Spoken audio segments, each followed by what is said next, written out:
Welcome to the first episode of Parental Guidance, a podcast brought to you from the team here at Mahogany, and it's all about bringing musicians together with their parents in conversation, because it's easy to overlook just how important and pivotal parents are in a lot of artists' careers.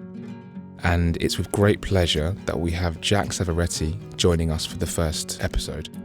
Jack is arguably one of the hardest working artists in the UK. He's on his 6th album currently. His previous 2 records went to gold, and his current album was number 1 in the album charts, and he subsequently played Wembley Arena, which is amazing.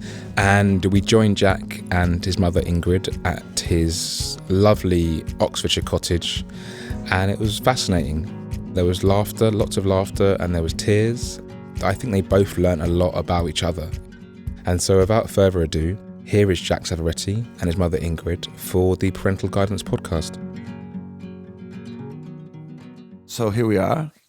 It's me, Jack Savoretti, by the way. And I'd like to introduce everybody to my mother, who is here with me today. Ingrid Savoretti, how are you doing? I'm doing fine, thank you, darling. You're nervous? You're more Very nervous? nervous. So let's start. It's good to start this thing with everybody understanding, first of all, not just who you are, but who you actually are, not just as my mother, but who you are, where you come It's pretty cool from. being your mother. It's all right. It's getting cooler. It's definitely It's getting definitely cooler. It's getting cooler. I'm allowed to say, I'm Jack Savoretti's mother. I never thought of it With that people saying, who? You know, that guy. Facebook friends are all happy about it. No. So you were born in London, right? Well, no, actually, I was born You in weren't? Harpenden. I was born Who in are you? Harpenden, Oh, I didn't know outside that. London, because my father moved us all out to a little cottage because of the bombs dropping in London. Really? Yeah. I didn't know that at all. Really? I didn't know that. I mean, I Okay. always kind of assumed that you were born just after the war.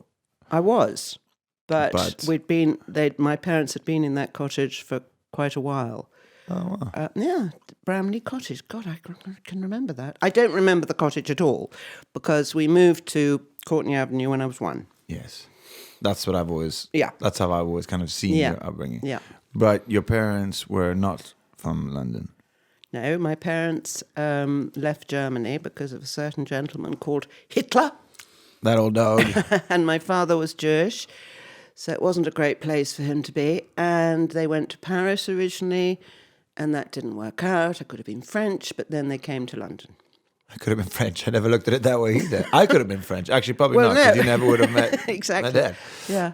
Interesting though, isn't it? So how old were they when they moved to London? Oh, darling, I don't know. Young. Very Super young.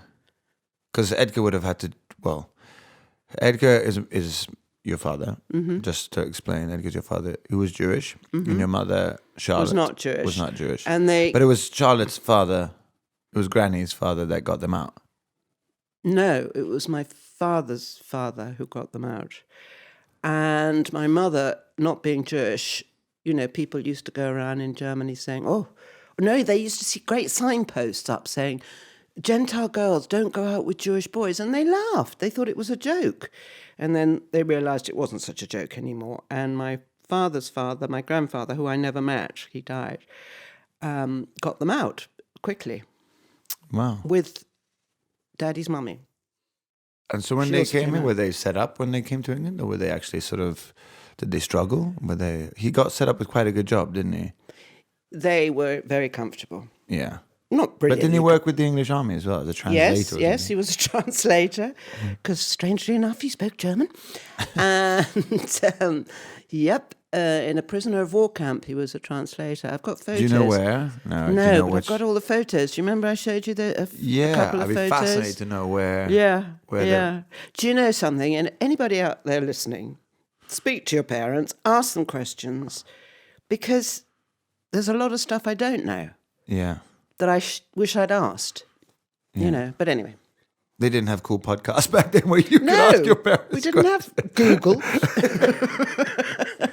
No, it's true. Or there is something called Ancestry, which I'm slightly... But anyway, Are you doing moving that? on. Are you No, going to find... no. What was the other thing? Somebody asked me the other day if I wanted to do that TV show about finding out who you are, who do you think you are, or whatever Really? it's called. Yeah, I am quite fascinated to do it because there's so much stuff recently. I was convinced that Edgar was actually born in Poland. I wasn't aware that he was born in he was Leipzig. born in Leipzig. So I've always considered him Polish, but actually he was very much born in Germany, raised German. I But think his father was Polish and his mother was Romanian. I don't know. You see, those are the things I'm not quite sure about. that's the thing. But that's he was amazing. born in 'cause that's your Leipzig, father, met my mother. They were 16 or something. Fell madly in love with my mother. His family were not happy. What did your mom do? Did she ever? She was 16. She was probably at school. Yeah. But so they sent Daddy away to America to try and forget her. That didn't work. You see, I didn't know that. Yeah. I didn't He was know in America for a long time. And then when they eloped. I didn't know that either. They ran away. Yeah, they eloped. Really? Where did very they get romantic. married? In Germany, nevertheless. No, I think in Paris. No, That's very no. romantic. They ran away to Paris. That didn't work out. Then they came to London. They got married in London. Oh. Yeah, yeah. So then you arrived. Well, Vivian first, my Vivian sister, first, your sister, yeah. and then me.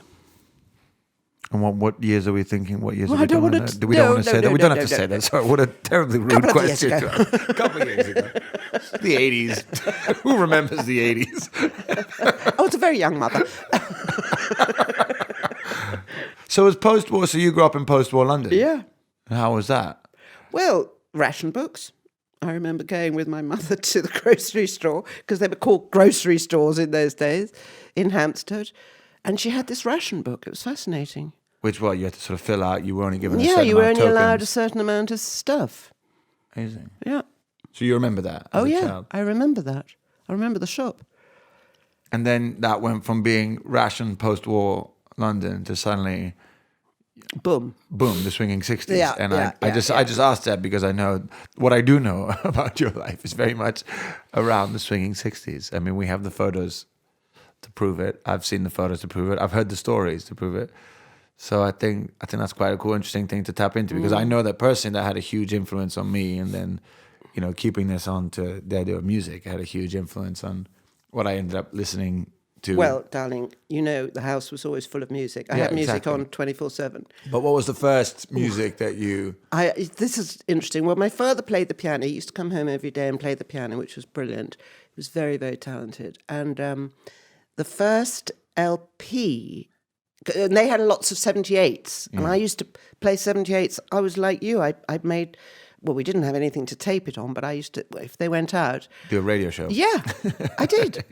Anyway, but the first LP was, wait for it, folks out there, Bill Haley, Rock Around the Clock. But that was cool. I mean, that gets mixed Yeah. reviews. I love that. I love, but real rockabillys Yeah, don't like no, Bill it was Haley, the first sort of, LP.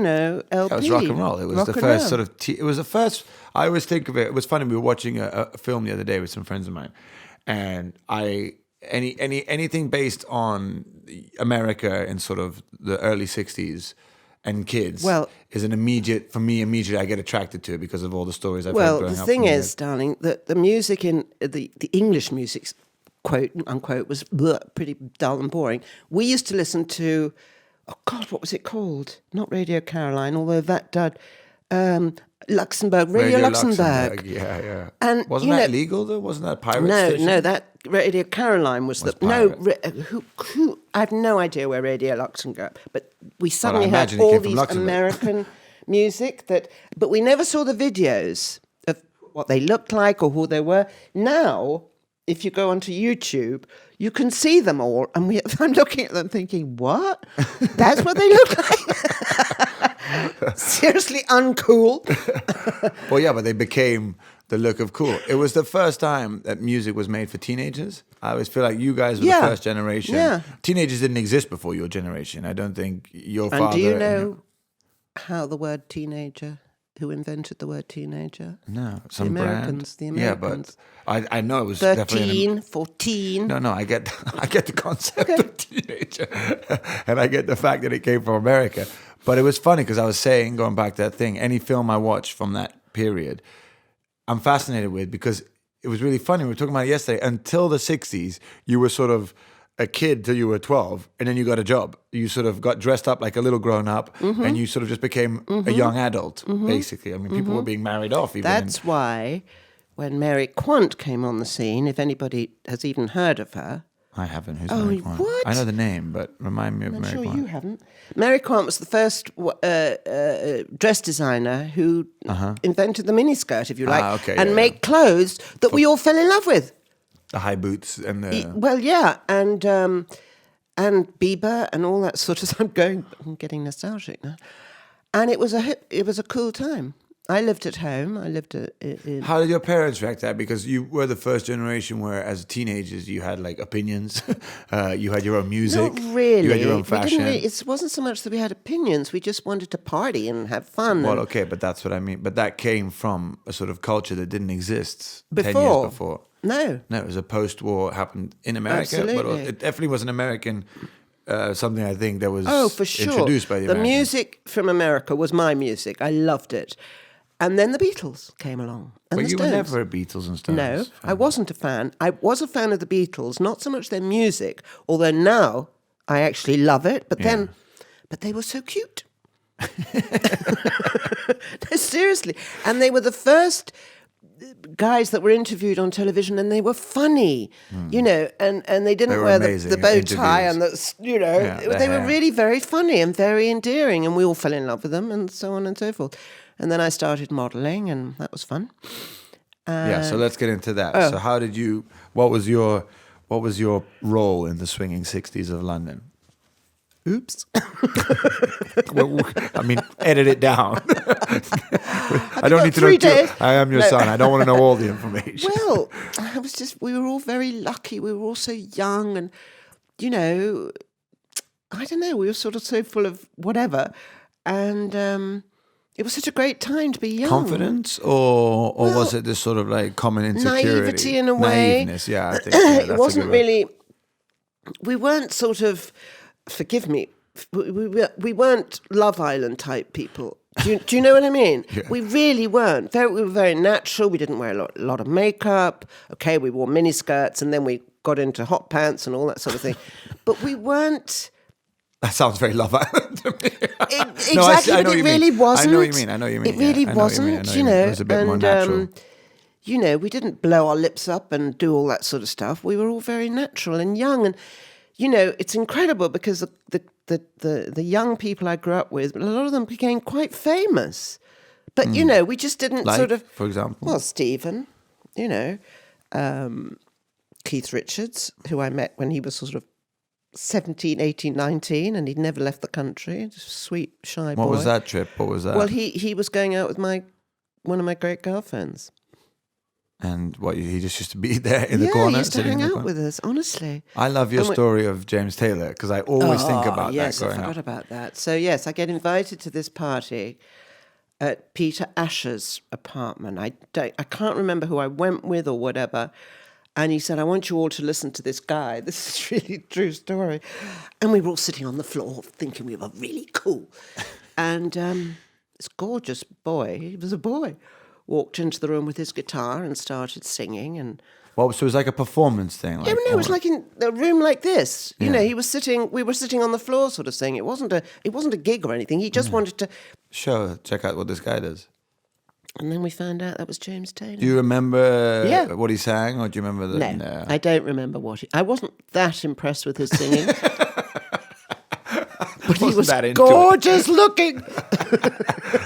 He was Oh very... my I mean, he's still God. divine. He's still one of Oh, he was But I always beautiful. thought of that growing up, because I always remember being the guy very often in the corner trying to woo the girls or trying to detain a room, or, you know, I always remember thinking, you never know. You might be... James Taylor used to do this too. I always used to let that story kind of definitely inspire, you know. Did it? Yeah, I always... Well, that do you always stayed remember with I me, that gave story. you when you first started, I gave you a video of James Taylor. Do you remember? At Christmas, Oh no, that wasn't when I first started. That was Was it quite way- recently. That was No. yeah. You gave me his one man show DVD. Yeah. That was. It was I mean, I was Lugano. already. No. Not Corona. Daddy's house. Yeah. That's what I mean. Like it was quite recent. It wasn't when I was a teenager. Yeah, that was great. Actually, it was really interesting watching that one man show, because he talks about writing In My Mind, I'm Going to Carolina, he was in London, probably when you saw him. He was in London recording. He just got signed to the same company as Apple, the Beatles record label. He was the first artist to be signed to Apple Records. Peter Asher, Exactly. who was Jane Asher's brother. So that's probably why you met him. It was simultaneous. Yeah. And they were trying to record his first album.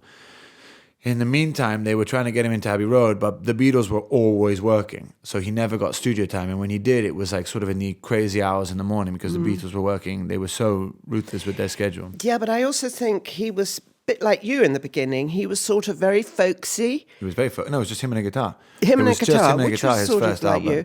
And, you know, he wasn't rock and roll. No, he was that was strange because he got his substance taking because there was so much. He had so much sort of free time on his hands in London. He ended up getting caught up in quite an interesting circle, and it actually became quite dangerous for his health. That his manager said to him, "Listen, the Beatles are going away to India to find themselves and do this stuff," which is when they went on there. I think you should take a break. I think we should get you out. And he sent him to Formentera. No. Which is an island where, as Yeah, you know, we know. we Yes. go all the time. Yeah. And he was in Formentera for 2 months. You're and he kidding. fell in love with a beautiful Scandinavian girl. Yeah, he tells this whole story on the video my you gave me. God. And when he was there, he was so homesick. He wrote, "In My Mind, I'm Going to Carolina." So he wrote that song in Formentera. And then he was going to come back to London, but his sister got pregnant with a little baby, James. And so he got back to London, realized that London wasn't very healthy for him at the time. So he went to visit his family in America. And on the drive from New York down to sort of North Carolina or wherever it was he was from, he wrote the song Rockabye Sweet Baby James because he wanted to bring a present for it. So this whole sort of phase of London, which is probably when you saw him. So that's why I'm curious to know He what must song. have been younger. He was very No, this was his first album. Oh, okay. These were all on his No, first but he hadn't record. made it. He hadn't made an album when we... No, exactly. So Darling, he was you know in what London. it was like? It was like you in Corona playing to your school friends. Yeah. Do you remember when you used to Yeah, do yeah. that? Jack used to come home when we lived in Corona. Actually, I used to come home. Yeah, and we were there. And the house was full of these kids from this American school with Jack playing the guitar. And it was so sweet. And I used to creep away to the bedroom. Do you remember? Well, no, you used to go to the kitchen. You used to open a bottle of wine, and one by one, my friends would go and have a therapy session with you. Come that's back true. completely wasted. Yes. And they would just join the Yes, circle yes. again. In and- tears, all of them in tears. all having spoken about their parents, and you were the only parent that listened to them. Yes. No, it's funny because now I try to. I mean, obviously my kids are much younger. They're not sitting around and smoking and drinking and playing guitar just yet, but they're getting there. They're already. I can see that, and I always say to them, it's funny, we all talk about parenting now, and I loved your theory was always very good. It was do whatever you want, but I'd much rather you did it here at home. Oh, absolutely. Under my own roof. I mean, I was thrilled that you were all under my roof. I could Yeah. sleep quietly. You know, it was when you were downtown that No, freaked me out. no, I understand that. And There now were as no a parent, phones. there was no phones There back was then, no phones. We didn't know where you were half No, the now time. as a parent, I totally understand that. I hope that we create that environment. I also, I don't want to, you never put any boundaries, so to speak. There was never, nothing was forbidden. There was never expectations. It was not like you have to, but there was No, definitely a don't you sense. remember the first time in Corona? I knew you were all going down the bottom of the garden and smoking cigarettes. Don't you remember one? You will. You came in and you were like 12. No, you're a bit older. And with me. And I offered you both a cigarette. I don't remember. Their That. faces were like shock, horror. Did we deny it or did we take the cigarette? You didn't take the cigarettes. You were absolutely no. But I I thought there's remember- only one way to deal with this. Make it not a big deal. One of my memories, which I always just cringe at just remembering, was the first time. I think it was the first time as a kid I sort of partook in a psychedelic experience. And Coldplay's album had just come out, Parachutes. It was their first album, and there's a song on it called "Beautiful World." The opening song is called "Beautiful World," and you were out. This is in Corona. This is in Corona. This is in Switzerland. You were out. I don't know where you were. I think you With- were out for with dinner. my friends, You my were out with American- dinner. Yeah, yeah. you were out with your friends. And I had about 5 of us back at home, and we put this album on and partook in some sort of a psychedelic experience. Didn't realize that this song was on repeat. So we sat for about 5 hours before you got home. You were out for dinner. And I remember somehow, without me noticing, my friends had taken the entire living room and recreated it in the garden. Do you remember? Well, We basically sort of. rebuilt the living room in the garden. Yes. And I hadn't noticed and that this. was the only time the neighbours said, "We're very sweet, those neighbours." Yeah. I think we have a problem. Yeah. Yeah, and we were blaring music sitting on the sofa Yeah. in the Yeah. garden. Yeah. We had the lamp next to the sofa. We had the coffee. We had recreated the entire living room in the garden because I remember where we lived, there was this amazing chain of mountains. Yeah. And at the end of the mountains was Italy, basically, was Milan. There was this lake going to the mountains, and in the far, far distance, it was Italy. And there was a storm going on in Italy. There wasn't where we were, but there was. That's the beauty of living in the mountains. And I remember there was this. I mean, this is what we told ourselves. Maybe nothing was happening. We were sort of far out at this moment, but we basically sit outside watching this. And I remember you coming home, and I remember I always think about this now, even as a parent. You didn't get angry at us. I mean, I would have literally flipped. I mean, if I came home and my kids had moved where we are now sitting into the garden. I mean, aside I thought from it was my quite kids. cute. I remember you being more strict than usual, but I remember you saying, "I'm going to bed. When I wake up, I want everything back where it was." Oh, really? Yeah.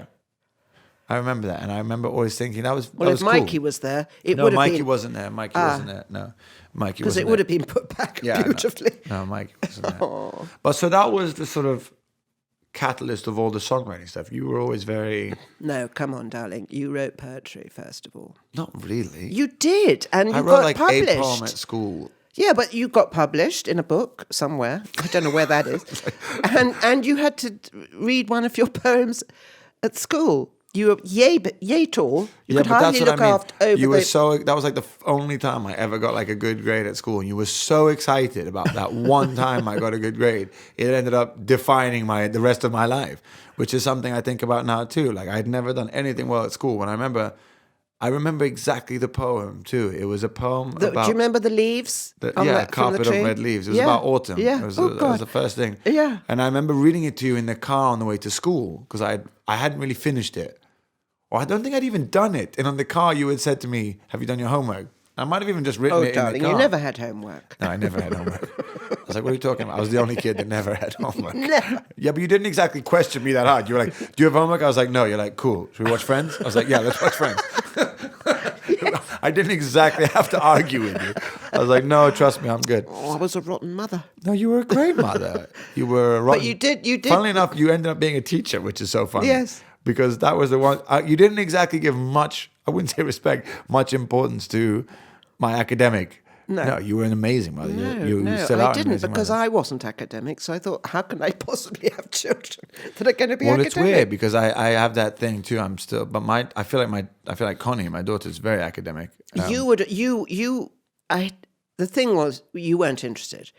But you and Beatty aren't stupid, but you weren't interested. I bet if you went back to school now, you'd really enjoy it. Well, we were just talking about it because Connie's just starting to get tests. And I was saying, if school hadn't have had tests, I would have loved school. Yeah. The thing that I really always Terrified hated, you. I hated Yeah. the feeling. And still Yeah. now, just saying the word tests You makes start me, I coughing. get like, my stomach gets all butterfly. I just never liked that sort of that evaluation No, I of agree. what one knew or what didn't know. Also because I really found it quite annoying that so many kids I went to school with that were really good at tests had no idea what they were talking about. But they had a memory of it. But or they could retain this information. Yeah. But then, like, I was remember the same. weeks later, I I'd be was the same. talking about something happened in history, and they knew nothing about it. And I was like, "You got an A on that test. I got like a D minus, and I'm telling you, and you have no idea about what I'm talking about. You don't recall that." And they're like, "I don't care. We just studied it for You the have test." more knowledge now than most people I know.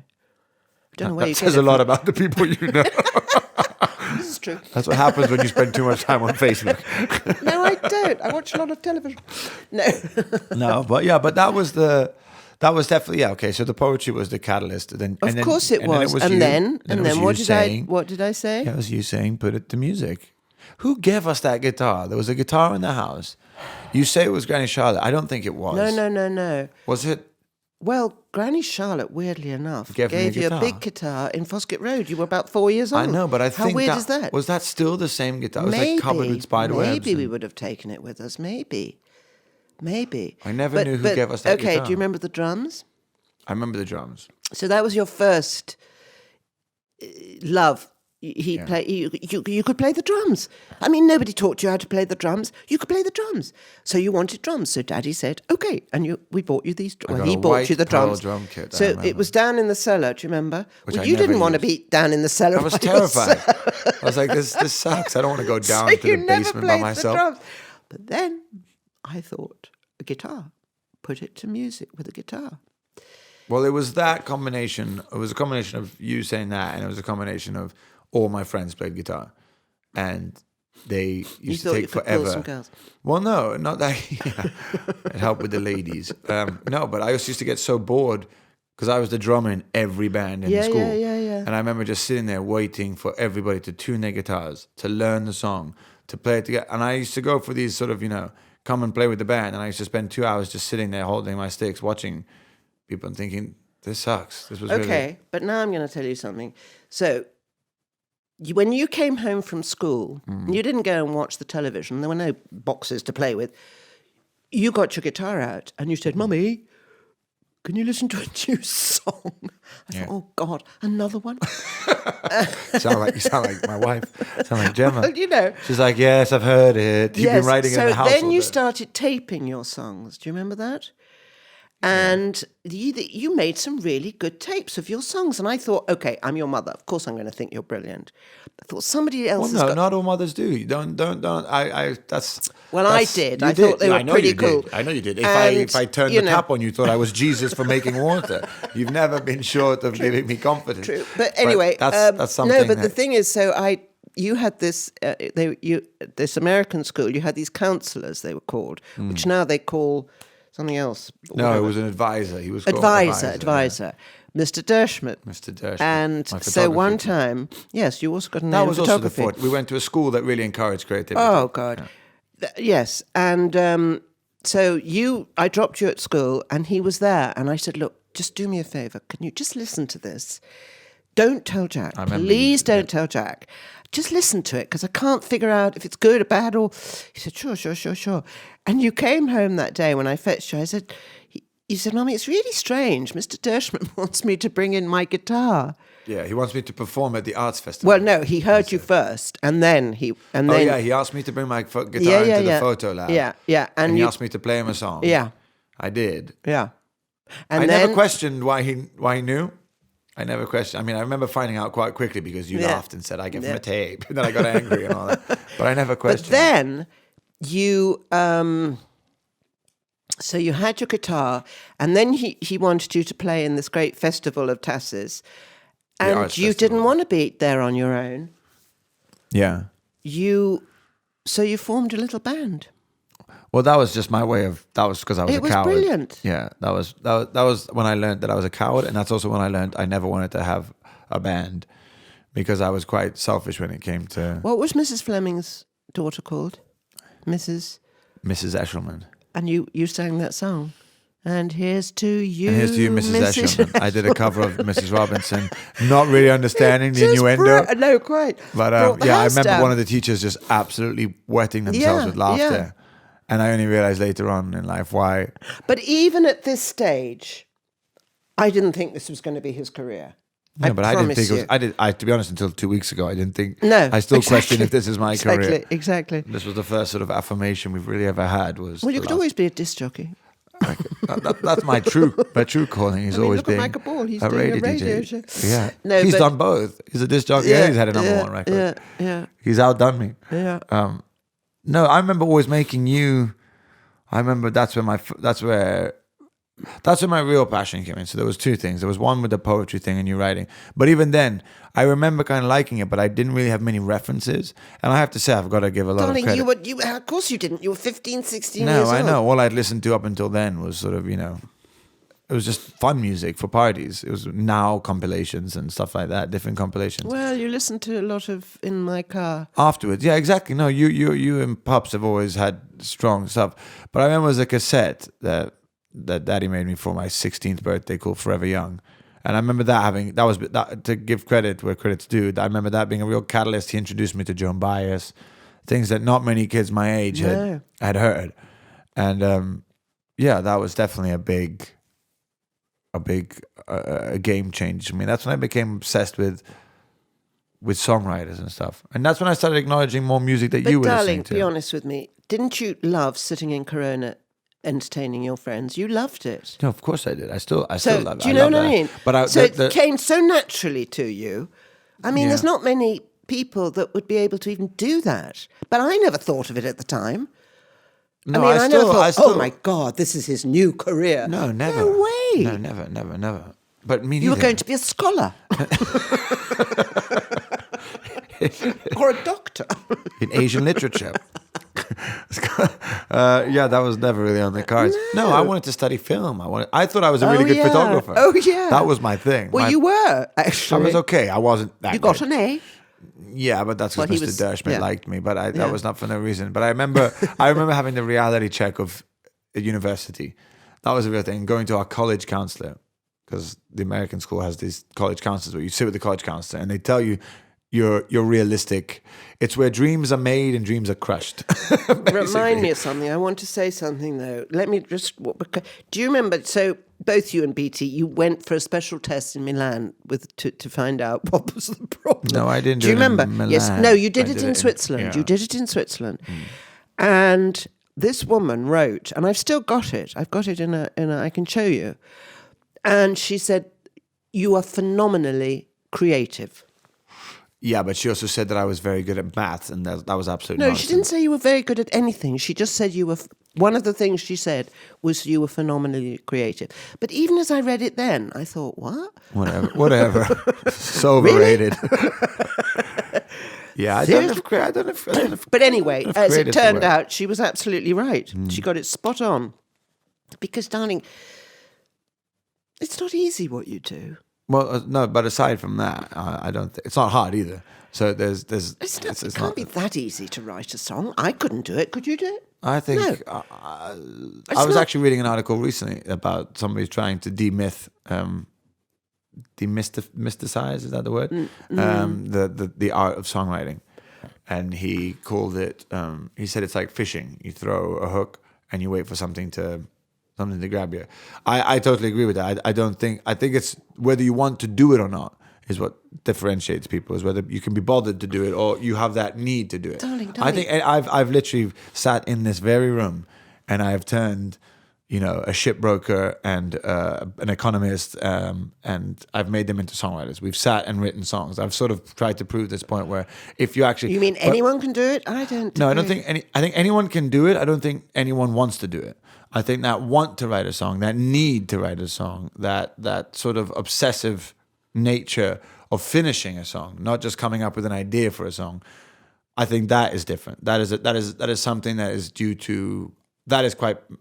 I don't understand. I still don't know why I have to do it. I still don't really understand, because I've tried many times to do other things. I've hated this at times. Darling, I've- you made a mean falafel in the Edgware Road. I used to make a mean falafel. It wasn't on the Edgware Road. You're just pigeonholing falafels now. It was in Shepherd's Bush. Oh, Shepherd's Bush. I never made it to Edgware And Road. even then, I wasn't remotely worried. I thought, great, he's got a job. Yeah, I never got upgraded to Edgware Road. I started at the bottom and I stayed at the bottom when it came to my falafel making career. No, it was Gold Hawk Road. I remember walking by Shepherd's Bush Empire every day on my way to work and thinking, man, how do people get there? Because when I came to London, like you said, I had a very... Thanks to you guys, I had a very fortunate upbringing. But I had a very sheltered upbringing when it came from creative industries. I mean, although my education was very creative, our school very much praised, Thank the arts. God for Tassis, yeah. Thank God for my school. Yeah, absolutely. The surroundings were beautiful. Yeah. They totally... Mrs. Fleming had the perfect idea. Yeah, for they a school. inspire children to look for beauty in things Yeah, and to yeah, acknowledge yeah. it and to be appreciative of it and to find... It was cool. Like, it wasn't one of those schools where It was if you so wrote cool. poetry or you did photography, you get beaten up. It was quite the contrary. Like, And the great thing was, and I think it's actually all the American, I think the American education is very good. They give you a prize for trying. How brilliant is that? Or for effort. yeah, but I think aside from that... No, I think that's great. Oh, I think used to that's hate great. that. I used to hate that because I remember getting a C and won in effort. And that meant that I tried and I was still stupid. I remember that really annoying me. I was like, what are you trying to say? That I tried, but I still don't get it? I hated the bloody effort score. I would have rather got like, an A with 0 effort. That's what I was aiming for. Oh, no, that's And boring. as a parent, it was nice because it was some consolation to the fact that Trust your me, it son was really nice. Yeah, okay, I can was understand really, that. really But as a nice. student, it was quite patronizing. Really? To say the least. No, but what I really loved was that they acknowledged your strengths and they never pressured your weaknesses. I remember in my final 2 years them saying, listen, it's very unlikely you're going to become a biochemist. But we've noticed you're really good at taking photos and you're really creative and you like art history. So let's focus you more into literature. Brilliant, yeah. And I remember that took away a lot of pressure. I remember thinking, okay, they get it. They get me, so to speak. So I wasn't fighting an uphill battle against, doing pre-calculus and things like that. And you graduated. And I miraculously graduated. Because they loved you. Yeah, but what was I saying before? There was Songwriting. songwriting, yeah. I still don't understand where it Darling, comes from. people with talent, there's no explanation. How can somebody paint? Where does Gemma's... No, I understand the process of songwriting now. I understand what I don't understand why. It's funny because now I get why I do it. I mean, now I do it because it's kind of my job and it's become something that has given me so much in return that I have this new respect for it. Like, I don't validate it simply to get something off my back or off my chest or simply to try and just connect. But it's also become something that's given me a lot back. It's given me a really nice life. It's given me a roof over my head. It's allowed me to give my children a certain type of life for now. So it's really changed. The definition and my reason for songwriting has changed. Well, I don't understand. Darling, you're being acknowledged. No, I know, but I've become fascinated with that kid we're talking about.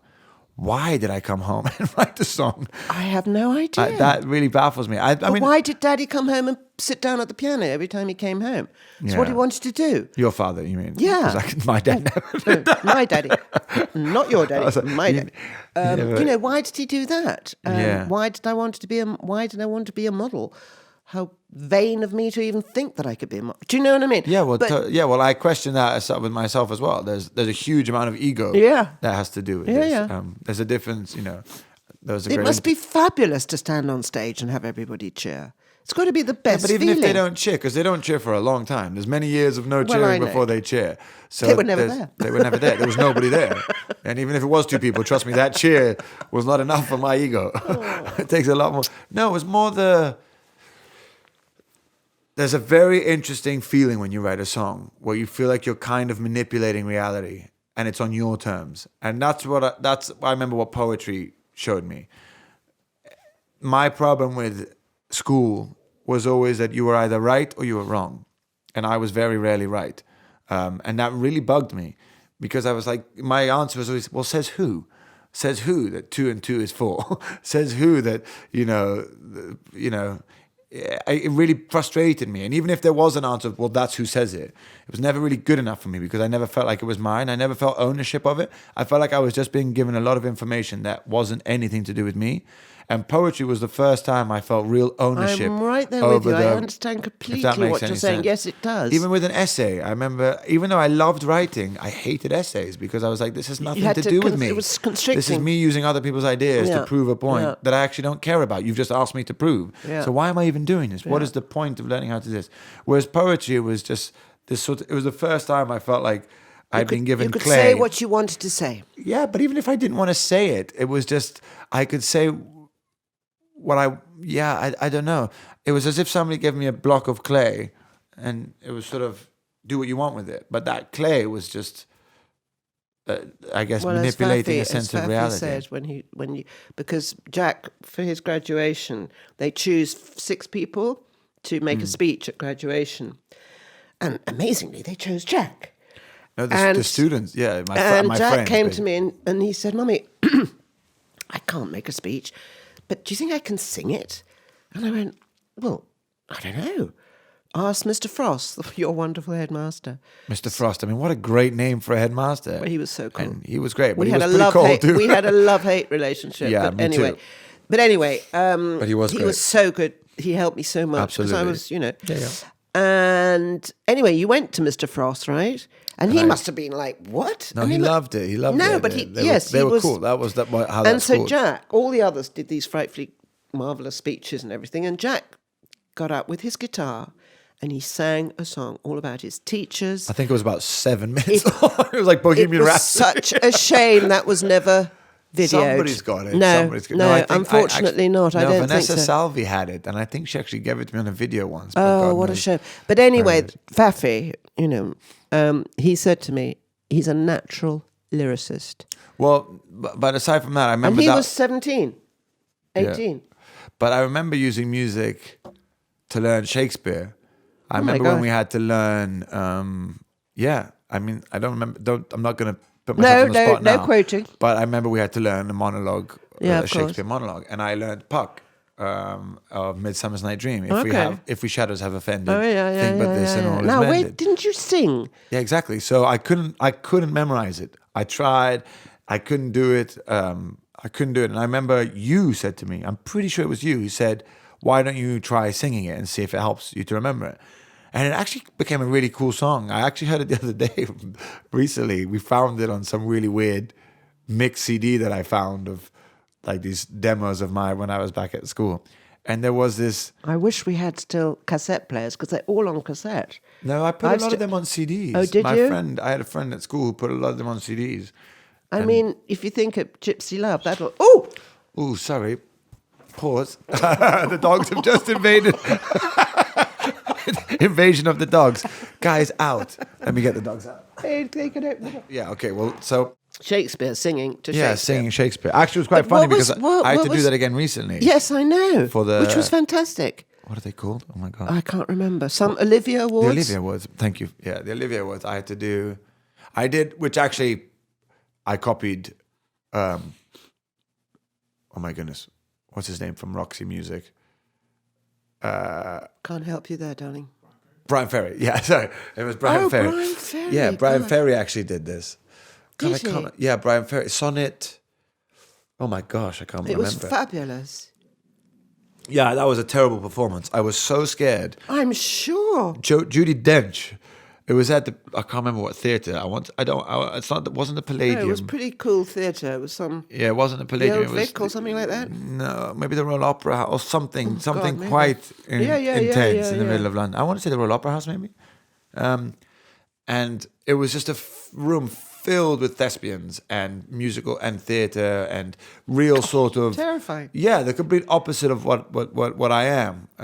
And so it was quite sort of Terrifying. intimidating. And I remember standing on stage and the lights came on and I just remember seeing Judi Dench Oh sitting my in the front God. row and thinking, oh my God, I'm about to sing Shakespeare to Judi Dench. I couldn't think of anything worse. I was like, I felt very out of place, very I felt quite ignorant.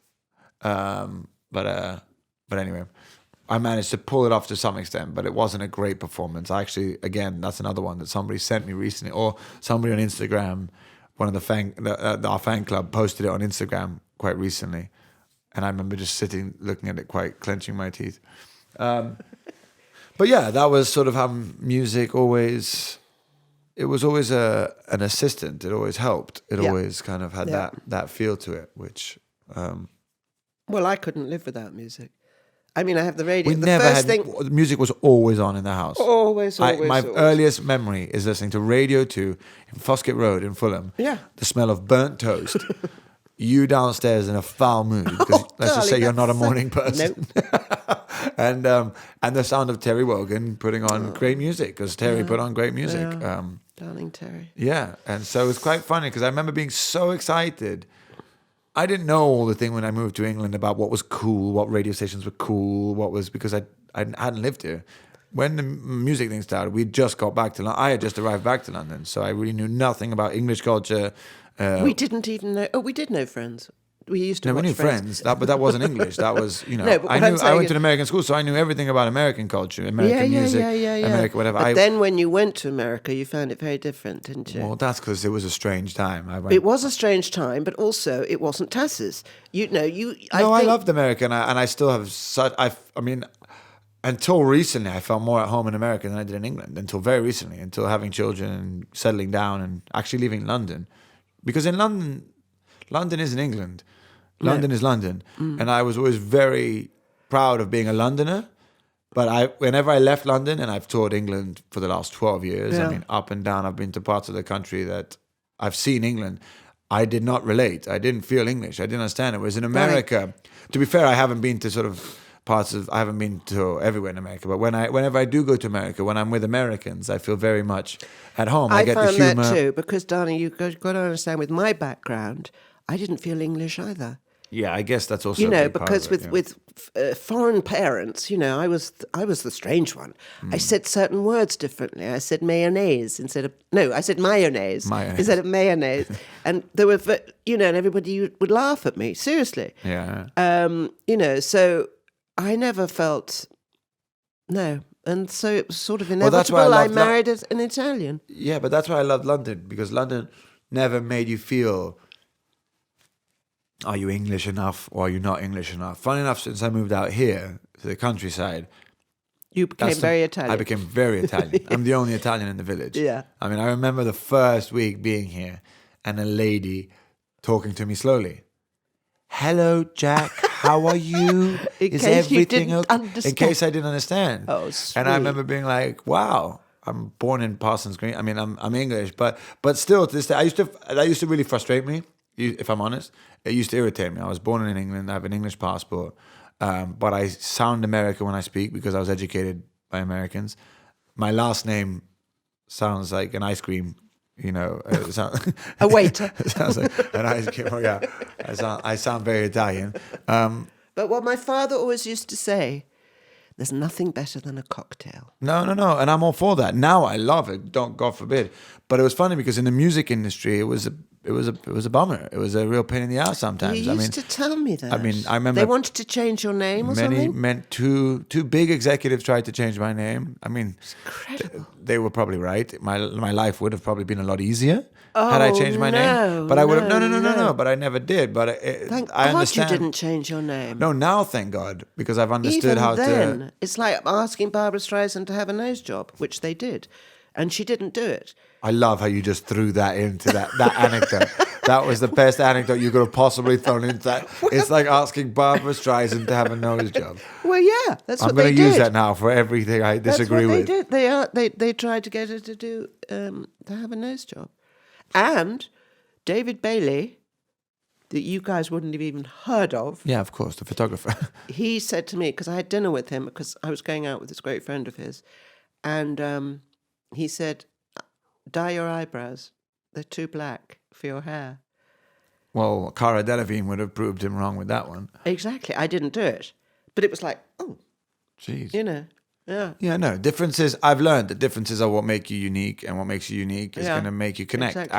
actually. If you own your uniqueness, you can really connect with people. Don't be afraid of it. No, but it's also amazing how many people out there have that same feeling. But don't you sometimes think now, I'm different. I'm Italian. Oh my God, have you heard my new album? I recorded it in the basement of a church in Rome. Yeah, Like I totally yeah. went for, because when I moved out, I was, funnily enough, being the only Italian in the village made me embrace it, not fear it. I guess in London, as much as I loved having that sort of anonymity, I also probably lacked a bit of identity. And I think that can happen to you when you live in a big city. You think you're part of something so different and diverse, and actually you kind of lose yourself in it. You sort of, you lose your identity. Yeah. That's what happened to me. And it was only coming back out to quite a strong community. There's a very strong community out here, which I love, of most lovely. I was never made to feel bad about my Italianness. It was just acknowledged. Yeah. So nobody ever said, "Oh, you silly Italian." No, I never got that. not. You know, I never got you bloody No. wop. Although I might have heard that a few times as a joke. But I definitely, you know, the war does come up at many dinner parties I go to. It's crazy. That's how bizarre. Do you think when I grew up, being half German, no, totally German and Jewish, and all, I mean, at every dinner conversation, somebody said something against the Jews or the Germans, and I used to just sit there and keep my zip. Yeah, so, because I mean- when I was modelling, I worked for this fabulous man, Mr. Michael. He was so cool, and he was a couturier, but he was doing this work for Marks and Spencers, and I'd been invited to a very grand house in the country, and I was really quite scared, you know. And he said, "Ingrid, don't worry. just tell them you're a model. Don't pretend to be anything else, because once you tell them you're a model, you'll be fine. They won't ask you any more questions. You won't have a problem. Well, I have that too. I mean, it's so funny. My entire adult life is like, you know, you go to dinner parties, occasionally the fancy dinner party, and it's like, so what do you do? And you're like, I'm a singer-songwriter. I bet they turn away. No, they all go, oh, well done you. I play guitar Yes. too. You Yes. get that a lot. Yeah. And so that's funny. It's quite nice now. I remember when I first started having my serious collaborations, when I first started writing with People. because the first thing they ask you is, have you done anything we know? Something I would know, which is a very fair question. It's a horrible question when you haven't done something that they would know. But it's quite nice when you have. I remember dropping a few names here and there. Yeah. Now you really can. Yeah, but going back to the sort of identity cultural thing, that was very important. But I had For the me. same. I had the same. So But I did think you have I that just- here or in Switzerland? Because I would say it happened to you what No, happened here, to me. When I was growing up in England, I know that I was always the odd one who had foreign parents. You know. Well, your mom spoke with a super accent. Very, very strong German accent, Yeah. which she never lost. No. And so I was the. I still was remember the, Granny Charlotte not always understanding what she was saying. I mean, it was such a thick German accent. But they never Really? spoke German in the house, No, because it wasn't a very popular language. understandably. But not even to each other? Well, They were fighting or something? sometimes. Edgar! And I always remember we used to travel to Italy in the car. Oh, nightmare. And of course, the steering was on the wrong side of the road. Yeah. And there were no motorways then. And so Mummy had to be the one to tell him if he could overtake. And in German, something's coming is kommt was. And all I remember hearing on those jokes, kommt was, Edgar, kommt was.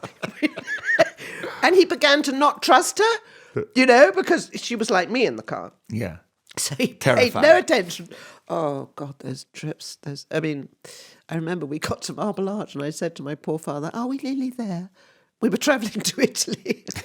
Yes, darling, we're nearly there. Well, I get that now all the time. Yeah. But that's the sort of, I love having, I've embraced my European heritage, and I love Good. your guys' stories Good. of, you know, south of France, of Italy, Yeah.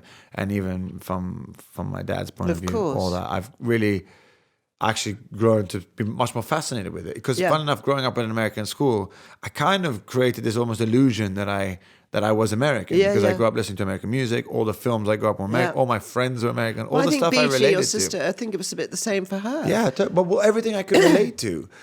Still now, when my American friends come to visit, Must be cool. I'm at home. Yeah. When my wife is with all of her English friends from the 90s and the 80s, I don't know anything they're talking about. I don't really get their No. references. Or if I do, I don't really find them as cool as they do. I don't Yeah. really like that, because I had a Yeah. different Yeah. opinion on that sort Yeah. of world. My heroes were all But American. darling, you had a much broader, you know, the great thing about I don't know if it being was a- much broader. It was, darling. Honestly, that's what- Tassis was, you met so many different nationalities. Hmm. Mrs. Fleming, her whole idea was to get children from all parts of the world together and be educated in beautiful surroundings. And, you know, you met a lot of very interesting people who, if you go anywhere in the world now, you could phone up and say, hi, it's me from Tassis. I definitely think sort of multicultural schools are the way forward. You learn to become a lot more patient. You learn that your first opinion of somebody is usually not very accurate. You really learn that when culture is of an issue. It's nothing to do with race. It's culture. Yes. Culture does yes. make oh, you you different. behave like that because. Yeah, exactly. So Yeah. I remember, I mean, still to this day, if I get off the phone call with my dad, I'll hang up and people will go, are you okay? And I'm like, yes, why? They're like, did you get in a fight with your dad? I'm like, no, we were talking about football. Like, that's just how we speak. But, you know, I'll have that prejudice over other cultures as well. I'll be like, oh, they're so loud, or oh, they're so rude. Or, Yeah. But you just don't Yeah. understand it. Yeah. So that's something I learned going to a school of Yeah, different yeah. cultures. You realize that, what you consider to be maybe not right is not what other cultures consider to be not right. Of course. And you also learn to stand. You sort of start making your own values and sticking to them. And you're like, actually, I don't think that's right. I don't think the way you just spoke to that person is right. I'm not sure how you do it in your culture, but I find that quite disturbing. And you become a little bit more confident, and I think a bit more eloquent in explaining why, rather than just going, oh, you know, you're different. I don't like that. You sort of say, listen, I don't think that's right, because you also get the capability of explaining to people from different cultures what you disagree with. But anyway, I found since moving out here, that served me very well. Because a lot of people, I've met I've met like one or two other Italians that work out here, and they've completely isolated themselves from it. They don't want anything to do with it. I have found it so much more interesting. Such a shame. Which is a big shame. But also they're not very easily I'm very lucky because I'm accepted very much more into the community, or not accepted, but welcomed into the community because I have an English wife. My children sound like they're in Mary Poppins, so they're English as well. And we happen to sort of have a little bit of success here. So there's a bit more of an open-mindedness to it. Yeah. Had I moved out here, with a bit more straightforward sort of lifestyle, no, but the fact that, turn on the radio or turn on TV, they might see, oh, it's that Italian guy from the village. And suddenly they're more interested. So where in Italy are you from? So stuff like that. And that's definitely helped. Well, that's not the reason why people are nice to me, but it's definitely but the English love helped. Italy. They think they're frightfully sort of, chic to like Italy. And I don't know. I think that was your Tuscany. Yeah, and all I think that's changed generationally, rightfully so. Italian food. Yes, food is what makes everybody love Italy. Yeah. But I think that generation your generation, I think, used to look at Italy with a much more romantic idea than my generation does. Maybe. Italy of the last 20 years has changed because of Yeah. a particular person in power. Yeah. It culturally took there was a bit of a change, a bit of a flatline when it comes to the romantic, stylish, ideal Italy. I think it's coming back, but let's not talk about it. No, what's that wonderful thing that Beatty said to me this morning? Enough about me. What do you think about Let's talk me? about you. What do you think of me? Yes. Yeah. That's a classic. I love used that. it. We call that the 3 a.m. That's usually what I don't know happens who at, invented that, but it's the most brilliant saying ever. And on that note, goodbye. On that note, goodbye. Same time next week. So there we have it, Jack and Ingrid on the first ever Parental Guidance podcast. This is the first in a series of podcasts, many more to come. On whatever platform you're listening to this now, definitely give us a follow or a subscribe, and we'll see you very soon.